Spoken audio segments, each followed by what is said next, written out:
been a little while. I'm just going to say I'm very happy for you and the success coming your way. Oh, thank you, mate. I appreciate that, Frosty. That's so lovely to say. If someone has actually never seen anything that you've done before, what is the first thing you want them watching and why? Oh, wow. That's a difficult one to nail down, actually, because it's almost like asking you what your favorite project is, and I don't actually have one. But if I'm going to start, I'd probably point people in the direction of Lord of the Rings first. I think that's a pretty good place to start. Yeah. When you signed on to The Boys, which when I first saw it, I'm like, oh, this is a really good show. Did you have any idea that it was going to become what it's become? No, I mean, you never really know how something's going to be received. And, you certainly, you hope that it finds an audience because you work so long and hard on it. And, when it does connect the way that The Boys you just feel, a sense of relief, but in a sense that you're happy for everybody involved in the project because, I'm just a small sort of cog in the machine, but there's from the writers to the crew to other actors, there's so many people involved in it. So it's nice for everybody that, just to know that audiences are having as much fun, watching it as that we are and making it. You guys have done some pretty outrageous things in all 3 seasons. Do you have one that stands out as, are you effing kidding me? We're about to do this. Yeah. I mean, listen, every time you open up a script and read something in The Boys, every single episode you come across that moment of, are you serious? Are they going to actually do this? For me personally, I think slamming a speedboat into a whale was it's like pretty outrageous. I mean, one of the most benevolent, beautiful creatures on the planet, and we're just going to ram a speedboat into it. But that's the wacky world of The Boys. Jumping into Sea Beast, I thought this movie is fantastic. I thought Chris did such a great job with it. What are you actually most excited for audiences to see with the film?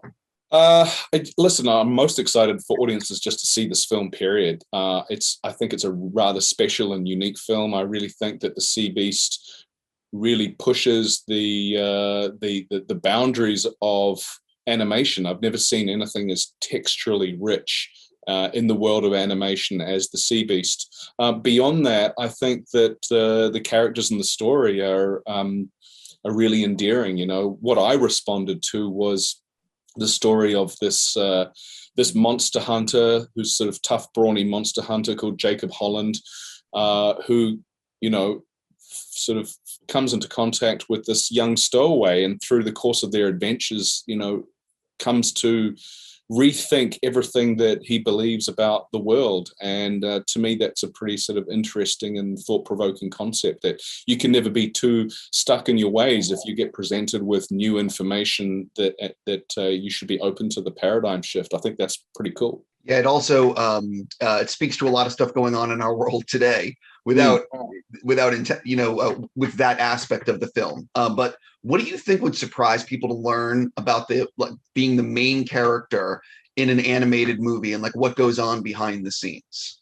Well, it's an interesting and really challenging process to be a part of. Unlike when you're working on something like The Boys, where you have all of the other actors that in the scenes that you're with there on set, and you have everything in front of you. When you're working on an animated movie, you have nothing. You do not know what the other actors sound like. You do not know what the delivery of their lines are.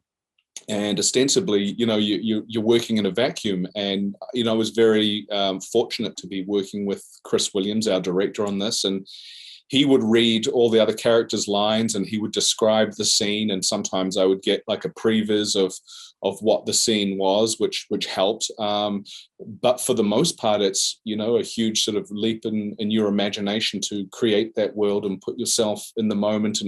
And then you're always amazingly sort of surprised when you see the film and and see, you know, sort of the true scope and scale of what it is that they've created. What is it like when you have to make those sounds of like running or like that, those weird sounds to, do you know what I mean? Not like the dialogue. Yeah.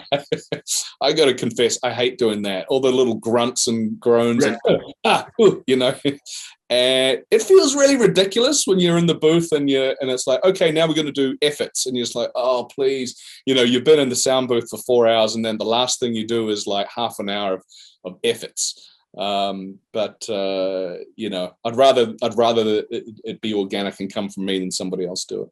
One of the things watching the finished film was I couldn't believe the quality of the animation. And for people that don't realize, doing water effects in animation is not easy. And this movie is all water. And so I just want to know, what was it like actually seeing the finished film for you? Because it's so beautiful to look at. Yeah, I mean, I think my response would probably be exactly the same as yours. I was completely unprepared and blown away by the finished film.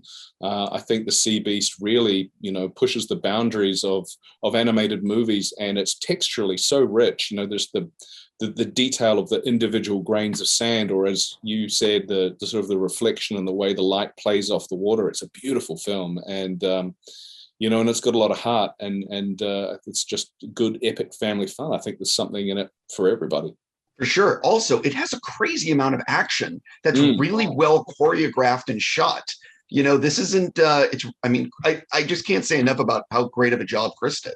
Yeah, no, he's brilliant. And that's, you know, really Chris was one of the most important elements that drew me to the film. I mean, he was so passionate about this movie. He lived it and breathed it. It oozed it out of every single pore. And you know, really, this project was for me a leap of faith with Chris Williams, and knowing that he was going to be able to, you know, deliver something truly extraordinary, and he really has. He's knocked it out of the park. I can't wait for audiences to see it. Before I run out of time with you, I actually want to do a follow-up on The Boys, if you don't mind. I noticed the facial hair is in full effect. Does this mean that you're going back to start filming a certain new season soon? Yeah, we're starting, I think, August the 22nd. We're going to be starting season 4. So I'm, you know, getting my butcher back on, and I can't wait. You know, it's a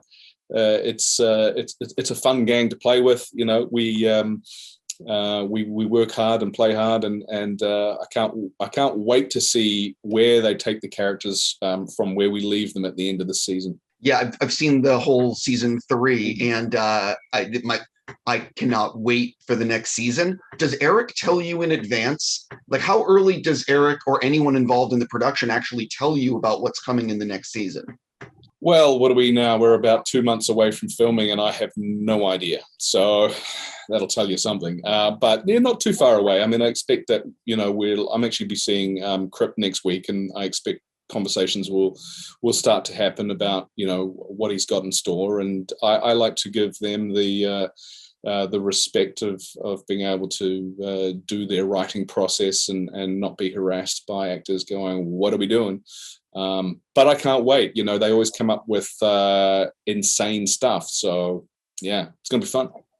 Listen, man, as I said before, I'm so happy for your success, and I wish you nothing but the best. Thank you for your time. Thanks, man. All right. Take care.